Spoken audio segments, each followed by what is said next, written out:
والله لثلاث اربع عمليات جوا، ينزلوا في تل ابيب ولا في القدس ولا في نتانيا ولا في الخضيره جوا، والله لا يقلبوا المعادله كلها.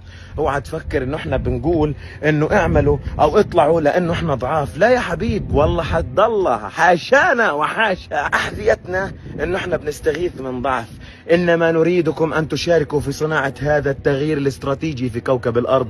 غزه ورجالها يقاتلوا في هذا الوقت منظومة الشيطان على مستوى العالم، فاوعوا تفكروا ان احنا بنقاتل عشان ارض بدنا نحررها بس، لا، احنا بنقاتل عشان نحرر رقاب الامة الاسلامية والامة العربية من انظمة خاينة قاعدة مخبطة رقابهم ومسكاهم وخنقاهم ليتحركوا.